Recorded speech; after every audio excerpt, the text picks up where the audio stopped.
Praise the Lord. நல்ல ஒரு நாளை ஆண்டவர் கொடுத்தக்காக நாம் ஸ்தோத்திரம் செய்வோம். இந்த கால நேரத்தில் ஆவியானவர் நம்மோடு பேசுகிற வேத பகுதி 46ஆம் சங்கீதம் 1ஆம் வசனம். Psalms 46 verse 1. தேவன் நமக்கு அடைக்கலமும் பலனும் ஆபத்து காலத்தில் ஆறுதலுமான துணையுமானவர். அல்லேலூயா. என்னை கேட்கிற தேவனுடைய பிள்ளையே, நமக்கு அவர் அடைக்கலம் பலனும் ஆபத்து காலத்தில் ஆறுதலுமான துணையும். யாரு கைவிட்டாலும், சூழ்நிலைகள் மோசமாய் போனாலும், வாசல்கள் அடைக்கப்பட்டாலும், அடுத்தது என்னதுன்னு தெரியாம தவிக்கிற இடத்துல நமக்காக கர்த்தர் பெரிய காரியங்களை செய்ய ஆறுதலாய், சமாதானமாய், ஆசீர்வாதமாய், மகிழ்ச்சியாய் நம்மளை உறுதிப்படுத்தும்படி நம்முடைய இரட்சகர் மீட்பருமான கர்த்தர் சொல்லுகிற வார்த்தை இது.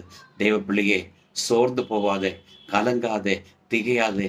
இந்த வசனம் தியானித்து கர்த்தரிடத்தில் விசுவாசமாய் உறுதியாய் இருந்து, அப்பா நீ போதும், உம்முடைய சமூகம் எனக்கு போதும் என்று சொல்லி தியானம் பண்ணவும் ஜெபிக்கவும் நீ ஆரம்பித்தால், இன்னைக்கு நீ அனுபவிக்கிற இந்த கஷ்டத்திலிருந்து, வேதனையிலிருந்து, பிரச்சனத்திலிருந்து உன்னை விடுவித்து வழிநடத்த கர்த்தர் வல்லமையுள்ளவராயிருக்கார். அது அவர் அப்படியே செய்து முடிப்பார். நாம் ஜெபிப்போமா? நல்ல ஆண்டவரை நன்றி செலுத்துகிறோம். இந்த கால நேரத்தில் என்ன கேட்கிற ஒரு பிள்ளைகளையும் இந்த வசனத்தின்படி பிதா குமாரன் பரிசுத்தாவின் நாமத்தில் ஆசீர்வதித்து ஜெபிக்கிறோம். இயேசுவின் நாமத்தில் பிதாவே, ஆமென்.